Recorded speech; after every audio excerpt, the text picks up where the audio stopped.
வணக்கம்.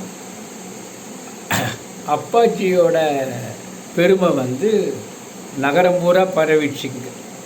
டெல்லி பாதுஷா அவனை செக் பண்ணணும், என்ன பெரிய புத்திசாலின்றதுக்கோசரம் தன்னுடைய தூதுவன் அனுப்பிச்சு 3 பொம்மை கொடுத்து அனுப்பிச்சார்.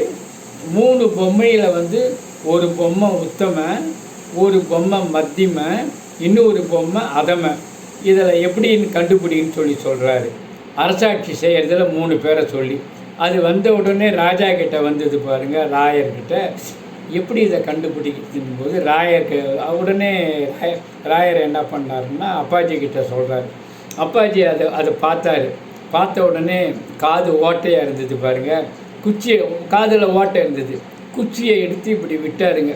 இப்படி விட்ட உடனே அந்த குச்சி இப்படி போயிட்டு இந்த முதல் காது வழி அந்த குச்சி இப்படி போயிட்டு வாய் வழியாக வந்தது. வாய் வழியாக வரவே இவன் அதமன்.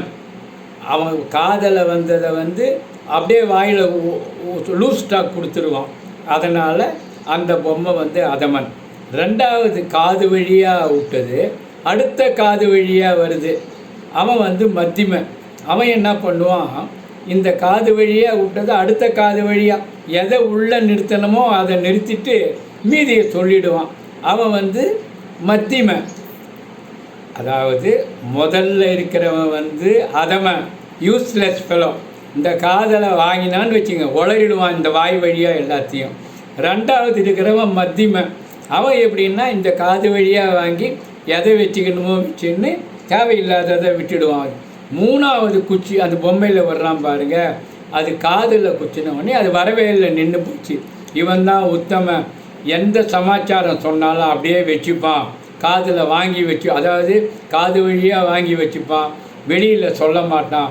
இவனை மாதிரி ஆள் தான் உத்தமன் தான் ராஜ்யத்துக்கு மந்திரியாக இருக்கணும்னு இந்த தகவல் போன உடனே டெல்லி பாதுஷா இவன் தாண்டா மந்திரின்னா.